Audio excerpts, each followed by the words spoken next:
You are listening to Come As You Are, the podcast. My name is Stephanie, and I'm joined by my two friends, Amanda and Tyler. We are a trio of coaches coming together to explore life's biggest topics.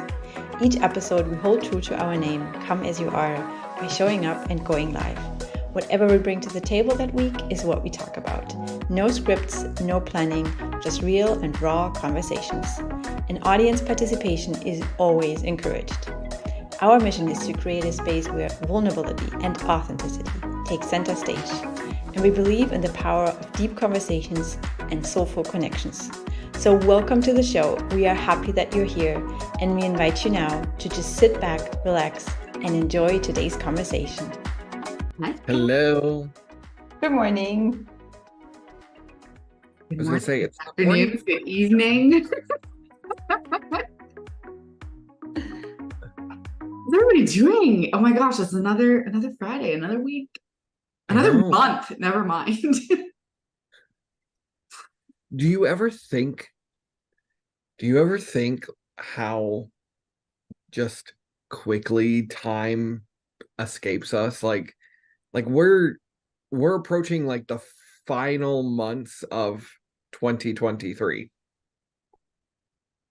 That's such a good point. And it's coming up a lot, right? Like I see this on social media. People are talking about, hey, you've got, 4 months left and you can make the best out of it. And everyone's kind of having like finish line panic or something. I don't know. And I'm like, why are you all so stressed? Just chill, Well, and it's not like anything that crazy happens at the end of the year. Like I've never understood why we have that like end of the year panic of like, oh my God, I didn't complete my goals, or I mean, it's not like you can't just roll them into January. Like time doesn't stop. It doesn't, I've thought about this a lot because I've gotten much kinder on myself when it comes to like setting goals. And I don't even do New Year's resolutions anymore, and I know like we're way too early to be talking about resolutions but it's one of those things. I mean, they've already got Christmas trees out, so we might as well talk about New Year's resolutions. But it's one of those things. Like in the past, I used to set such hard like yearly goals thinking that I only had 365 days to complete them. And then I would get to the end of the year and I'd be all stressed out because I didn't hit my goals. But goals don't have a hard deadline. Like when we think about like the bigger life goals, like, and I'm going to use like the classic example of like fitness. Like you don't just like set a goal to lose weight in 1 year, and then as soon as that's over, you go back into like old habits or old patterns. Like that's not sustainable. It's not like a set timeline is not a sustainable goal. I don't know. I just find it ridiculous that we put ourselves like in these time boxes and we say, oh my God, I'm going to do this within this period of time. And then when we don't reach that, we panic and we're like, oh my God, it's the end of the year and now I didn't reach my goals and I'm a failure. And I'm like, January's gonna start and you're gonna get another month to do another whatever you want to do. Like it just doesn't end, y'all. Gosh, yes. And so it's actually so interesting when you think about it. Like all we're doing is we're just switching out the calendar for like it doesn't nothing actually changes. Like it's just another day, another year. Like so many of these things. I was actually visiting with my great aunt yesterday, and so these thoughts of time and how quickly things just slip past came to mind because she's 90. And so I'm thinking, they had like this, it was super cute. So they had like a country fair at the home that she lives in. So all the like old people are like dancing, they're getting face paints, like just like doing all these fun fair activities. And it really got me thinking, they're really, and I mean, I would love to think that they will live until the end of time, but more than likely, majority of them, 5 to 10 years, like, that would be pretty good.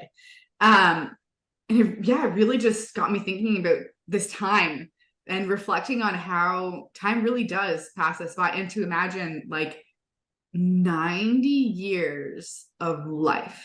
Like, what would that even look like? I mean, I know we're talking about just like 365 days, but imagine like 90 times 365. Like, what would that mean, or what does that look like? And now in this conversation there, I was sort of like, oh wow, like, reflecting on how short really, life is. But then at the same time, in this conversation, I'm starting to think, well, yeah, but it's also kind of long too. Like, there is so much time, right? Like, I mean, 365 days, that's a lot of time. And now I'm getting curious. I'm like, how many hours is that? How, like, go ahead, do the math. I'm doing, well, my calculator's going to do the math, let's be honest. But there's I was trying to think, the theater kid was coming out in me for a minute. I was trying to think, there's the musical Rent has, it's like, I forget the name of the song. It's like Seasons of Love. Well, the song is Seasons of Love, but it talks about how many minutes are in a year. And it's like, it's a really beautiful song, but I think I've heard this. I'm gonna 8,760. Yeah, it's like I can hear the song in my head. I hear the song. Yep. As soon as you said that. 525,600 minutes.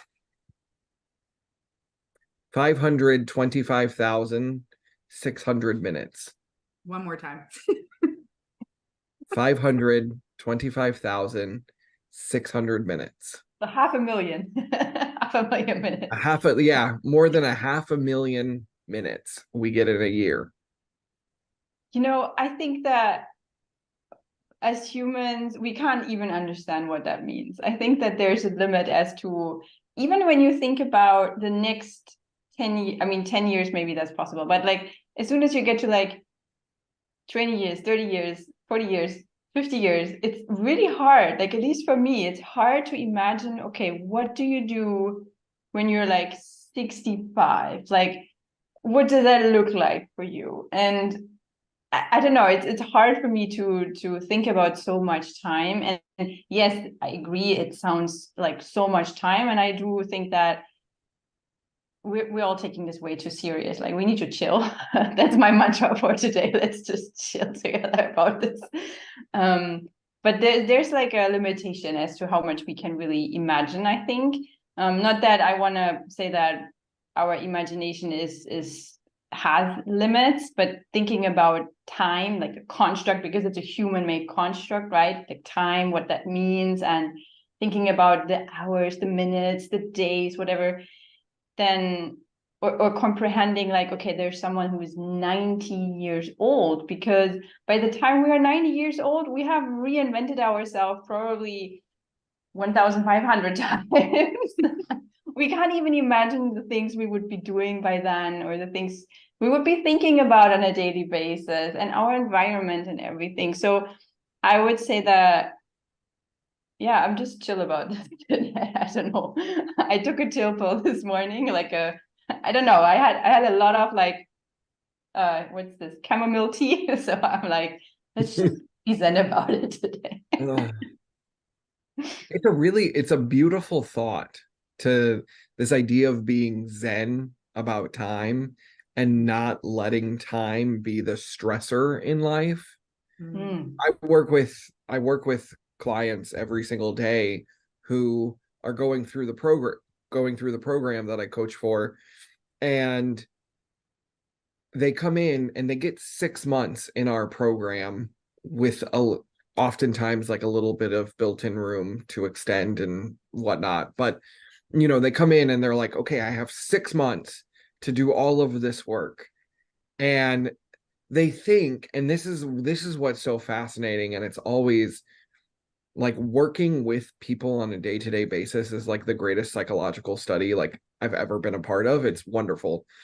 But they come in and they think, okay, I have 6 months to make my dreams a reality. And then they start working, and all of a sudden they get to like month 5 and they're nearing graduation, and they're like, oh my God, I've only had one client, and they start freaking out. And I'm like, y'all, in 6 months, you laid a really strong foundation. And I said, and I have to it's that expectation versus like the reality of things. And for them, they have this expectation that they're going to come into this program, and in 6 months, they're going to have a fully operational, fully successful, fully thriving business.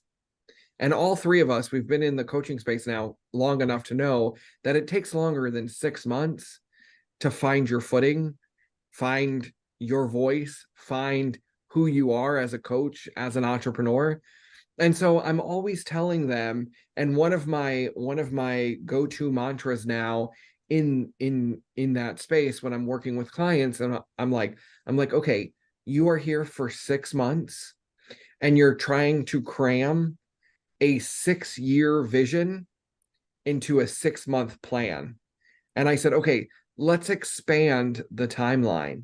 Let's expand, let's allow our imagination to go broader on this timeline to say, okay, if I, take this from 6 months to 6 years, how much more breathing room do I have now? How much more like freedom do I have now to take one day off on a weekend to be, present with my kids, or, take a nap? Like a lot of these people, they come in and they don't even want to take a nap because they think if they take an hour rest, that's going to derail the 6-month plan. And I'm like, y'all, you are trying to cram a 6-year vision into 6 months worth of work. That's impossible. It's going to lead to burnout. It's going to lead to like overextending yourself. You're going to be stressed out, that you lose the joy in the journey. Like all of these things are like, and I'm like, y'all, we need to breathe. We need to take a breath. We need to recenter and expand the timeline, because when we really think about it, and Stephanie's right, it's really hard for us to imagine what 90 years looks like in the span of living, but we are infinite. There is no boundary, there is no timeline to what any of this looks like in the greater scheme of things. And like at the same time, like it's not guaranteed. Like tomorrow is not guaranteed. 10 minutes from now is not guaranteed when we really think about that. And so we're living in this space where we are infinite. Time is infinite. Time does not actually really exist. And yet we have no idea when it's going to end. And so it's that, like, to me, I get really excited and I'm like, oh my God, all of the freedom in that, all of the freedom to just be and have fun and like enjoy what is right now, because tomorrow is not guaranteed. Next year is not guaranteed. None of it is guaranteed. So why don't we just make the most out of the time we have right now, which is the present moment? Boom. And we're That's all. And I think to just add another layer to the conversation too is also, if we're looking at, okay, 90 years, right? Even 10, 20, even looking at the journey of weight loss, like all of the things that we've talked about already, it's the goal now, it may not be the same goal in 10 years. It may not be the same vision. Like that goal is ever evolving. Like, you know, maybe this year it is lose 10 pounds. Then next year it's, you know, I'm going to start going to the gym 3 times a week. Then we're going to the gym 3 times a week. And that turns into, well, I want to do yoga 2 times a week and go to the gym 4 times a week. Like our goals are always evolving and changing. And I think when we look at it, like, there's no definite like, oh, yep, check. Like, I feel like oftentimes we do this, right? Like as humans, it's like we have this like, it's illusion. It's a complete like illusion. There's some kind of checklist that we're going through and like, okay, check, next, and just checking off our goals. And I don't think that's how it works. I think we set a goal and then we may accomplish it, or it might shift and change and look a little different. Or once we get to that point of that goal, we already have another one. Like we're already looking to, okay, well, what's next? So I don't know. I just think, there's so much to this, but that's where my brain is going right now, to like, you know, how things do shift and change over time. I think goal setting also is such a cool topic. And I was wondering about this too, what you said, Amanda. And I think maybe it has to do with the expectations that we attach to any kind of goal. Like we think that, you know, once we've lost the 10 pounds or once we go to the fitness studio 3 times a week, then we have something, right? Because we don't do this. I mean, let's face it, like going to the fitness studio, if you're not a fitness geek, most of us rather dread that, right? But when you make yourself go and you do a great workout, you hit the weights or you go to some kind of class, and afterwards you feel freaking fantastic, right? So we don't really go for the sake of, hey, I go to the gym 3 times a week. We go for that afterwards feeling. So we have this expectation that maybe we will lose some weight from it, or we will feel really good afterwards. Like we're kind of chasing that happy hormone rush that we get afterwards. And I think where people kind of have a hard time, sometimes they attach expectations to the goal, and then that's not actually what they really want. They haven't done enough inquiry within to understand what it is they really want. They're just choosing something because maybe everyone's choosing it, or because they think that's what they have to do, but that's not essentially giving them what they actually need. So I think that often leads to disappointment, and this is why people have a hard time even following through, because if you're just having this like idea of what it will look like once you achieve that goal, and this can be like fitness or anything to do with your career or your relationships, then you basically go down this road, and then, you know, there's this disappointment settling in, or you're not feeling the way you want to feel, and that can lead to the frustration. So that was just my thought of like, yeah, why is it that we do set ourselves up and have all these aspiring goals, and it sounds so good, and then here we are like a year later, 2 years later, and they're still on our to-do list, or we still couldn't make ourselves do them. You know, why is that? I think that's has a lot to do with the fact that we don't really ask ourselves why we want them in the first place. I think it's the I will be happy when, you know, that trap, the I will be happy when trap. Yeah. Well, go ahead. No, I just wanted to throw it in, like that's the destination addiction, when we think that I love this term so much. Like I learned it at some point and I just really love this. So it's like the idea that whatever you get at the end, like the 6-pack or the house or the dream job, that's the reward, and then you're going to feel a certain way, and no matter the journey kind of thing.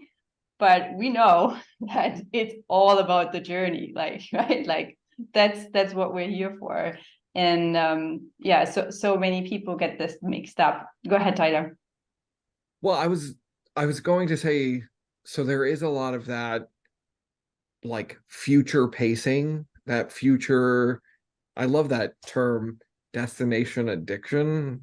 That's it's a great phrase. But it's like, and as Amanda was saying, I'll be happy when, or I'll feel good about myself when. What we fail to realize is at the essence of who we are, like the true self. The true self is perfect right now in this moment, and this idea, which is hard to conceptualize. I am not going to lie, took me years to like actually digest that I am perfect right now as is, because again, we live in a world where we are conditioned to believe that you're only going to be happy when, or you're only going to be fit if, all of these, that leads to that future pacing, that destination addiction. We don't recognize the power of the present now and the perfection of the present now.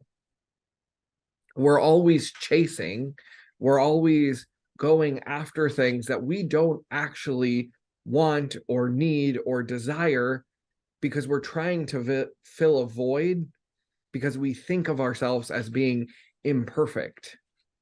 We see ourselves as missing things. So we go out and we try to grab and reach and do.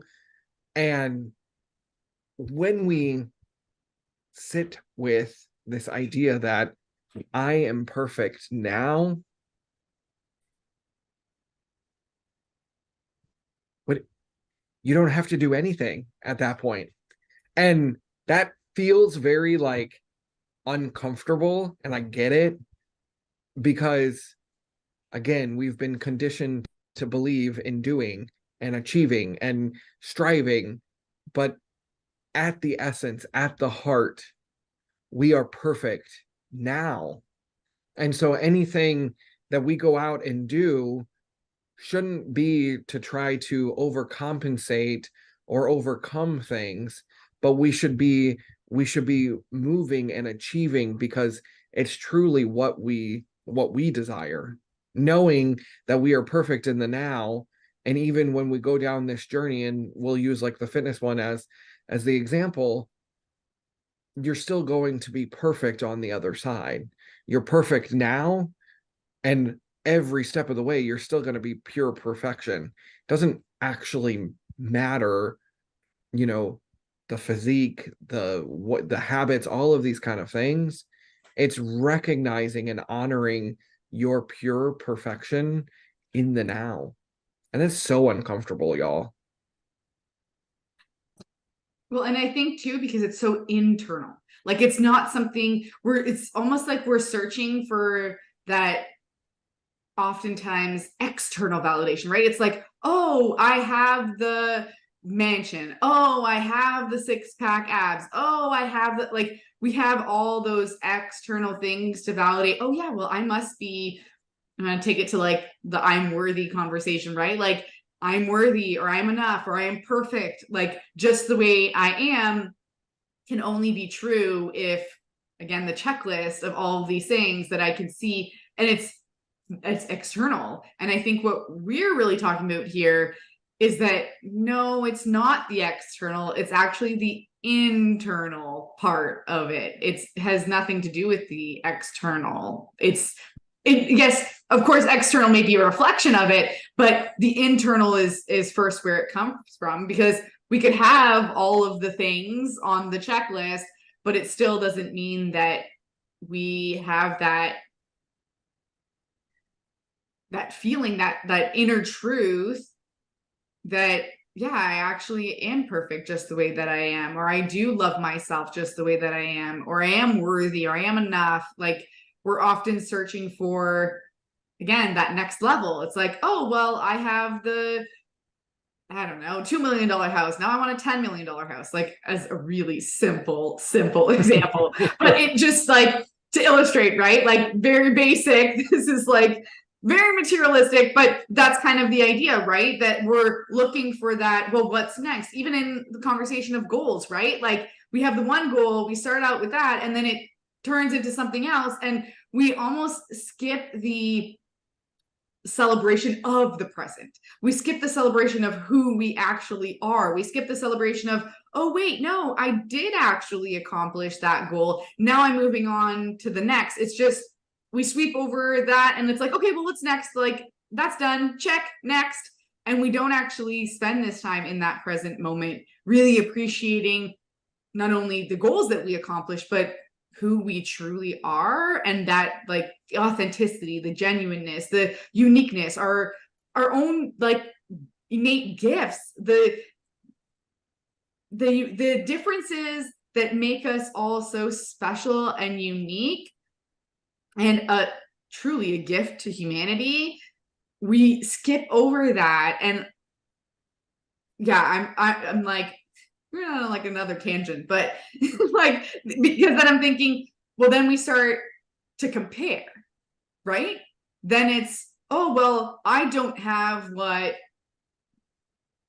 I don't know, John has, or Bob has, or Sally has, or Fred has, like, you know, all these things, I don't have what they have, so I must not be perfect the way that I am. I must not be good enough. And oh gosh, that's a slippery slope. Yeah, not a good place to be. But I think giving ourselves that grace and knowing we've all been there. We've all been there.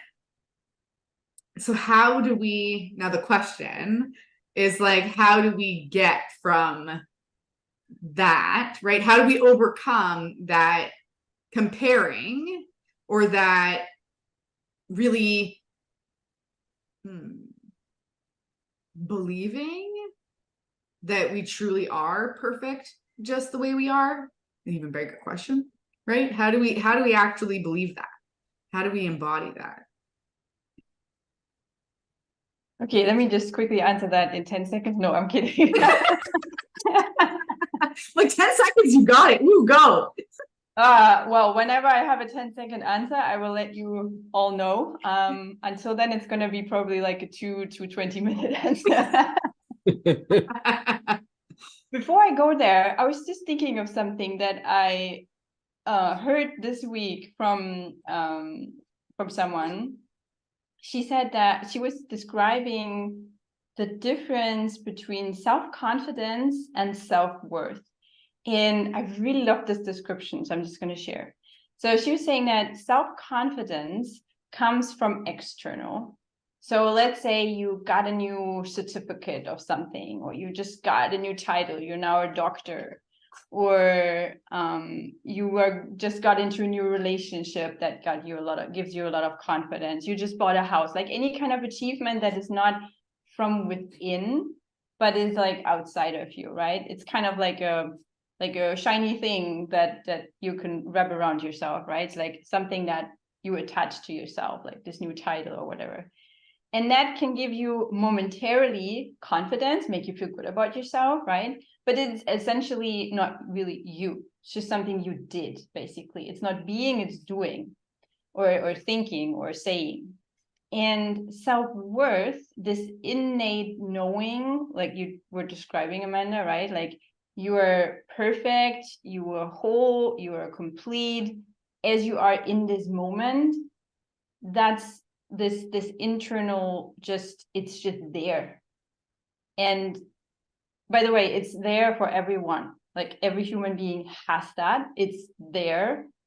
It's just that you're not tapping into it. So when you're someone who wonders what the heck, and this is hopefully, answering a little bit of this question. If you're wondering like, but how do I build like self-worth? Like I want to feel worthy of all the things that I want to do.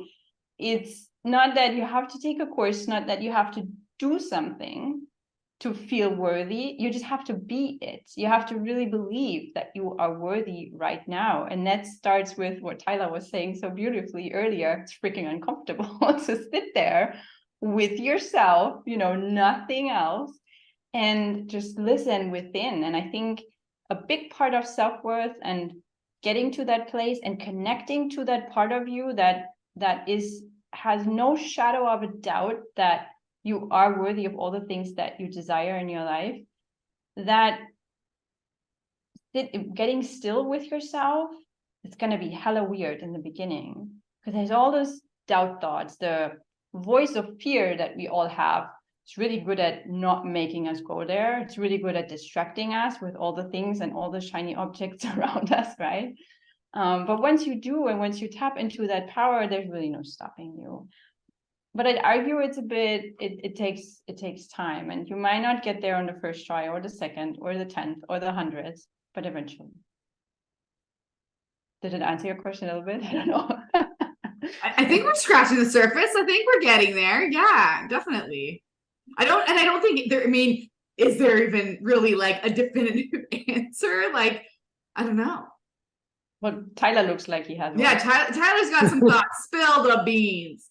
Well, I have been on an amazing self-love, self-worth journey that didn't start as a self-love and self-worth journey. Okay. Started as my quest to it started out as my quest to, one, find the thing that makes my heart sing. Like that was my goal. Right at 17, I was like gonna go out and find the career that was gonna make my heart sing, because I know that careers, like, we have to do what we love in order, to experience just all of the wonders of life. I didn't know that on that quest, I was going to go on this internal journey. And I think, again, that's what we have to recognize in the beginning. It's all internal work. It is literally, it is a choice that you make to, and here it is, ready? 10 seconds right now. I am worthy. That's it. That's it. That's all you have. That is literally how you claim your self-worth. As you say, I am worthy right now. That's it. Now, let's talk about what actually happens when you say that statement for the first time. You have all of your inner voices and the outer voices coming in to attack you, to say, no, that's not true. You don't have this. You don't have that. Da, da, da, da, da, da. And so we are constantly at war with the voices, the self-talk from our minds. So it's all about mindset mastery and awareness and being conscious of the stories and the voices that are coming up in our thoughts. And then we're also battling other people's lack of self-worth in themselves, because it gets projected on you, and they're saying, well, how can you say that about yourself when you haven't done this, and that? Like, because everybody has expectations. It's their own inner expectations, and every single opinion, belief that somebody else has, it's not yours. But we are so like our minds are like sponges, and so they absorb all of the other people's viewpoints and negative energies and conditioning, and it becomes part of you. And so it's like this disease. We have this kind of like disease almost of the mind, and it's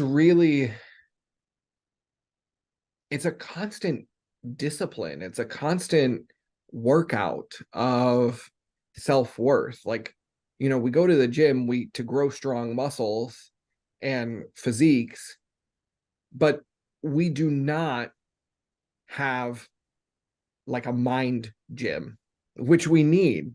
We actually need a mind gym. I would say even more so than all of the hundreds of thousands of actual like weightlifting gyms out there, because that's the difference. Is in order to have a strong external foundation in life, you have to have the strong inner foundation. And it starts by saying, I am worthy.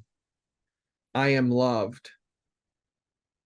I love myself, and that's really hard to do because of all of the voices and all of the conditioning and all of the sickness that plagues everyone's mind, for centuries and centuries and generations and all of this fun stuff, and if we think about it, everybody is kind of walking around in their own personal hell and their own personal nightmare, because we allow the negative thoughts, we allow the disempowering beliefs to drain the life out of us and make us feel unworthy and make us feel unlovable. And again, at the essence of it all, you are pure love, you are pure worth. I mean, I believe that we are all like our little gods. We are all like these great creators, and it's a beautiful thing. And 13 years ago, I was not saying that about myself. I was looking in the mirror, telling myself that I was a loser, that I was ugly, that I didn't, that I, couldn't do this or couldn't do that because of all of these things. It's awakening. It's allowing yourself to go inwards and then become a warrior of the mind and a warrior of how we have been conditioned over the years to feel the way that we feel. It's taking back your own power is what it's all about. And it's the most beautiful experience, and it's the most absolute freeing experience of your life.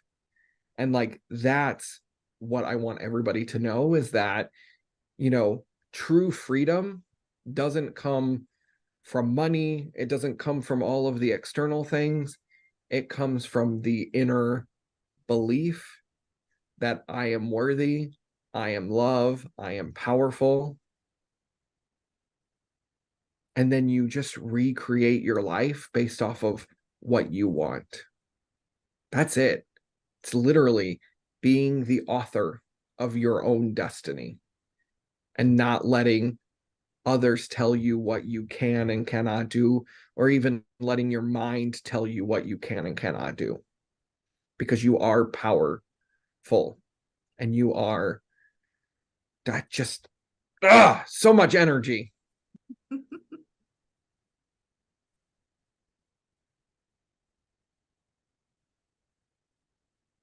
Oh my gosh, you guys.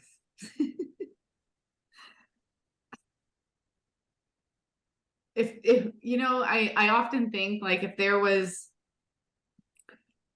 one thing, especially, I mean, in working with teens, it's, as my question to parents is often, if you could teach your teenager one thing, like if you could lead your teen with one life lesson, what would that be? And you get all different kinds of answers. And for me, I think this is it. It's like, you are enough. You are worthy. I think that's one of the most powerful things, because it goes against everything that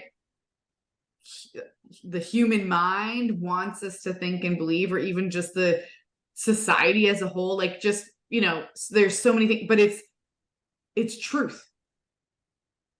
It's literally the truth.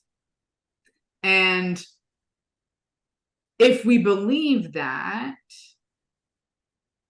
we're different people. Like, you show up as a different person when it's like, oh, well, I'm enough, I'm worthy. We let go of almost the judgment, right? Like, it doesn't matter what other people think about me. Like, everybody's different. And I think that's huge in this conversation to mention, right? That because we are, like, we've all kind of touched on this, we're using other people's ideas of what this is supposed to look like, what worthiness, enoughness is supposed to look like based on other things, instead of we get to design it, we get to choose what it looks like. And we're often not, I mean, that's a lot of power to hold. And I think that's why it's a little bit uncomfortable, and it can be a little bit challenging or scary at times, because it is a lot. However, I think when we look at on the other side, when we do embody that,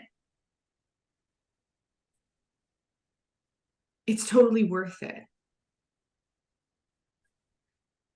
And I know we've talked about this before, actually, where, you know, it's any work that we do. And I think this is because this is a universal, all of us have this, you know, I'm not enough, I'm not worthy. Doesn't matter. It shows up in different ways, yes.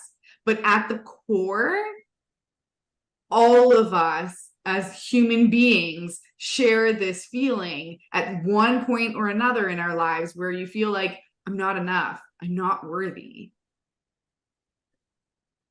And I think that's what connects us so much as humans. And when we're looking at the comparisons, when we're looking at the judgments, like all of those things, then we actually are losing sight of that essence. We're losing sight of really what actually unites us as humanity, as one, and how that we can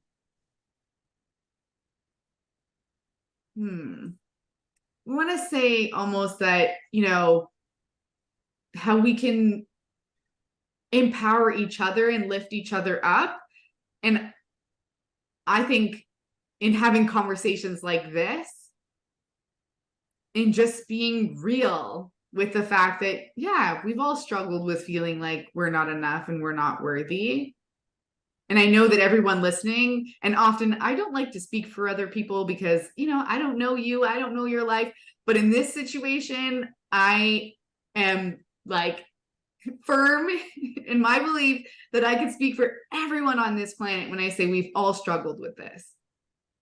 And so when we can look at, like, remove the judgment, remove the comparison,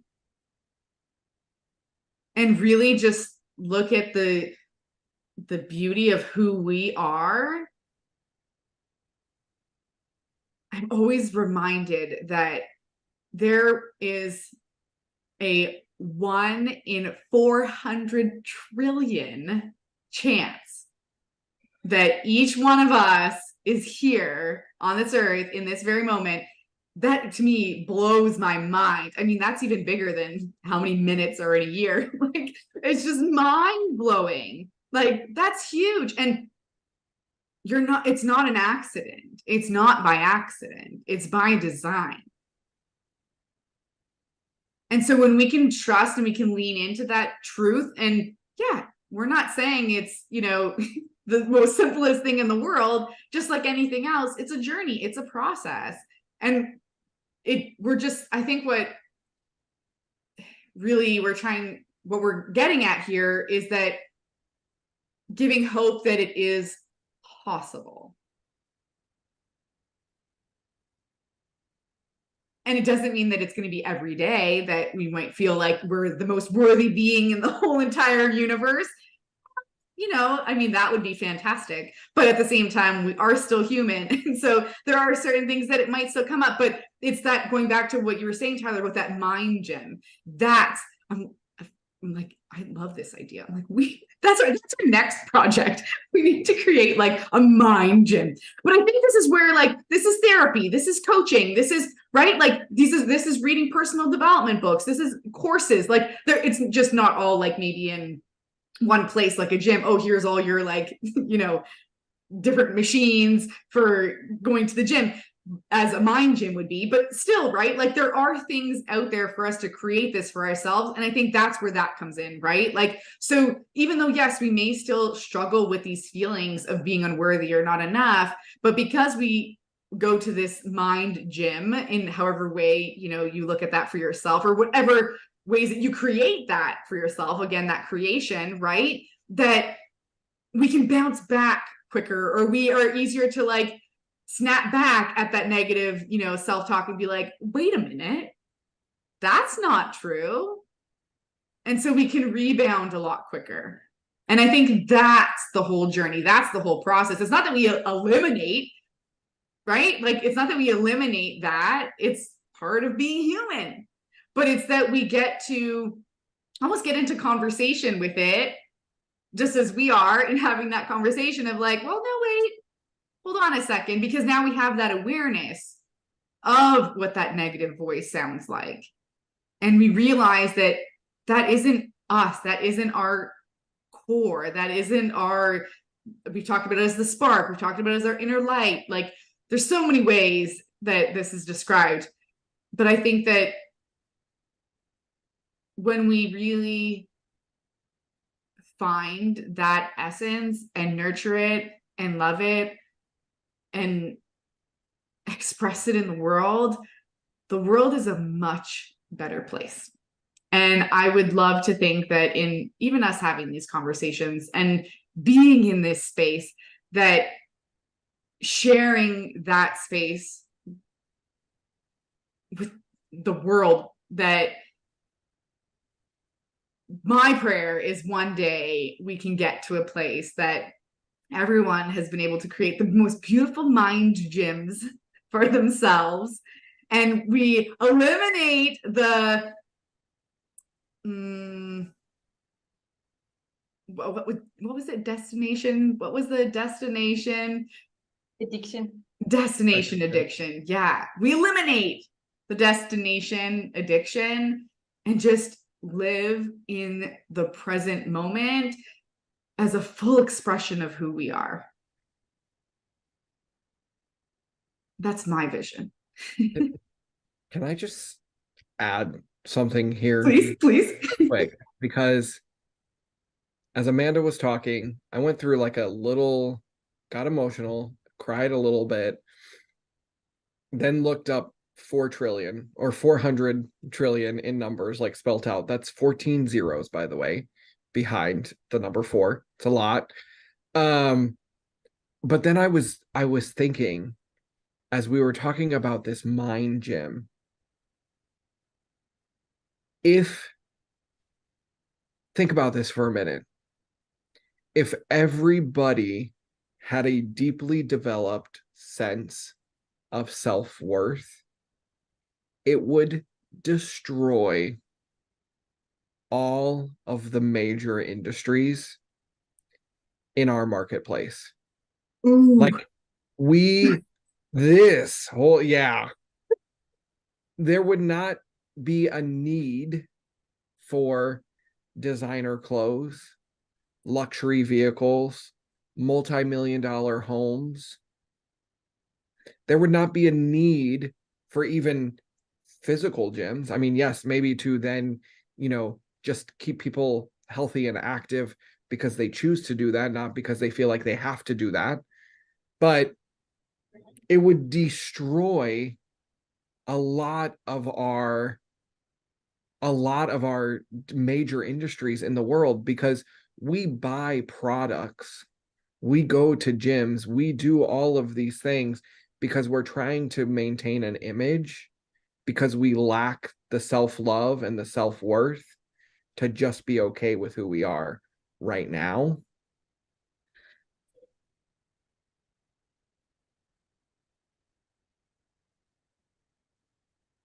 Oh, I know Stephanie's got a lot to say about this one. I actually don't. I actually really don't. I'm just sitting here. I'm taking this all in. My heart's like exploding for the both of you right now. Ever since like Tyler went on this journey, took us on this journey from like his own self-worth like development journey.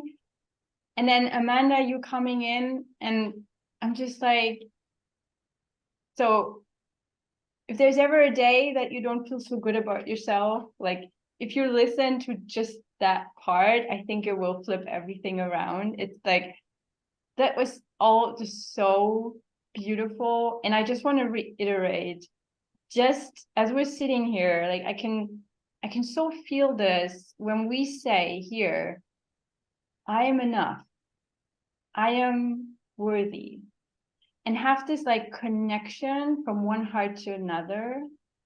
There's so much love already just exuding from this space here. I'm just so overflown right now and so happy. I don't even know what destination addiction is anymore, because like I don't want to get out of the now. Like I'm now addicted at the moment. I don't want this to end ever. And this mind gym idea, I think this is a nice way to round it up for today, for the three of us to share what our favorite mind gym is. So for me, what I love is a mantra wall. So I have this wall, and it's one of my shelves. So I see it every time I walk into my living room. And there's all these little kind of like post-it sized pictures, like really pretty pictures with hearts and mountains and like beautiful nature scenery and stuff. And there's some inspirational quotes on there, like I choose love, or I'm meant to shine, or stuff like this. And then I always also have one on my computer, like my desktop background is also something that just, fires me up. And I work on my computer every day, so I see it every day. So this is what I would say is my favorite mind gym. It's just this repetition thing, right? I see it every day. So even in the beginning, some of those mantras, they often come from my coaching sessions with my coach. And those are usually in the beginning beliefs that I want to shift into a more empowering belief. So I put the new empowering beliefs on there. And obviously in the beginning, it feels a bit icky and I don't really believe it yet. But when I look at it every day, that's the gym. That's the repetition is key, repetition is queen or king. And at some point I embody it. So that's why I really, really love the mantra wall, what I call it. Do you guys want to share yours?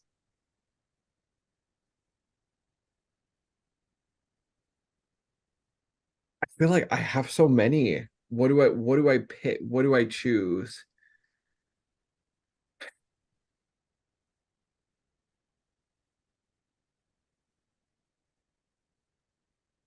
I'm like struggling here. Hold on. You know, I don't know if I have one specific exercise, you know. I feel like I've developed a like a mind gym workout routine for myself. And so sometimes like I have to look at like my vision board, you know. It's always there. I glance at it every single day, but sometimes I really have to like stare at it and really breathe into it, you know? And then other times, like I have right on my back, on my wall here, I have like little mantras that I see every single day. I have a, I have like a vision, like a written out vision, like words that I will sometimes read. That is right here. I see it every single day. But again, sometimes I need to look at it more intently, with more focus, with more commitment. So I feel like for me, I have created my own little mind gym in my house, and I go through, and depending on what I need, what needs to be nourished in that day is what I end up going to do. And I've learned too, for me, and this is just for me, I'm not a daily meditator, but when I really need to go into meditation, I go into meditation. It's the same thing with journaling. I tried for years to get myself to be one of those daily journal, people who journal every single day, every single night. Sometimes I don't need that. But what I have developed is a routine, is an exercise, is a toolkit of mind gym exercises that I can pull from when I need them in the moment. So yeah, I don't know if I would have one specific thing. It's just that like I have now cultivated a toolkit that I can pick from in the moment when I need it.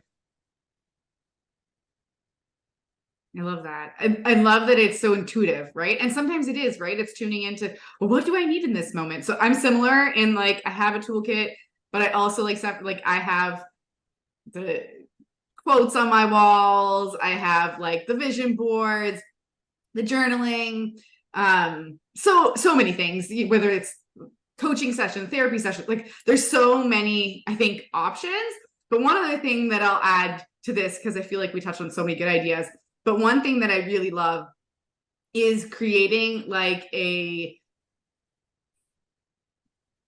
don't even know what I don't even have. I'm like, I need to think of like a really cool name for this.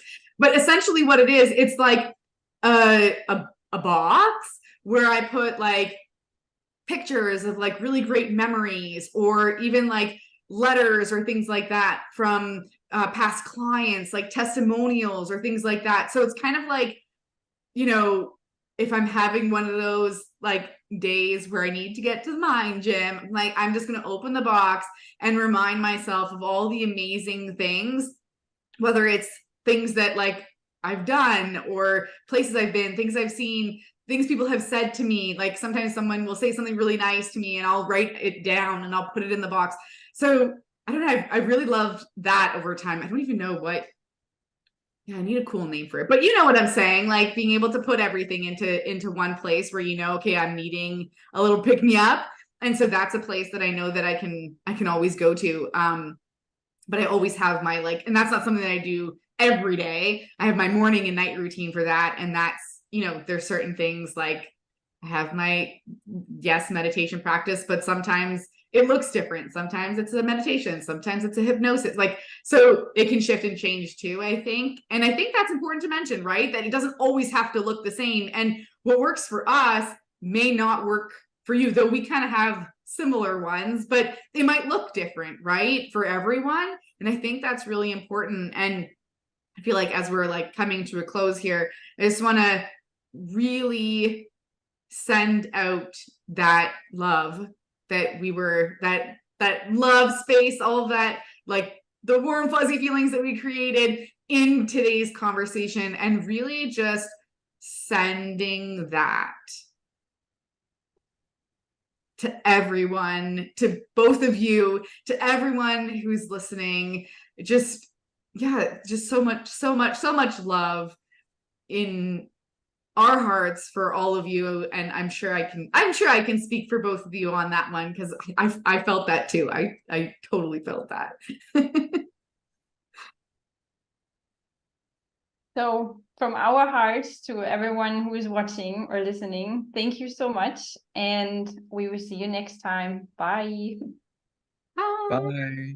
Thank you for listening to Come As You Are, the podcast. You can follow the show on Instagram at Kaya the Podcast, and on YouTube and Facebook by searching Kaya the Podcast. If you haven't already done so, please help us keep the conversations going by subscribing, rating, reviewing, and sharing this podcast.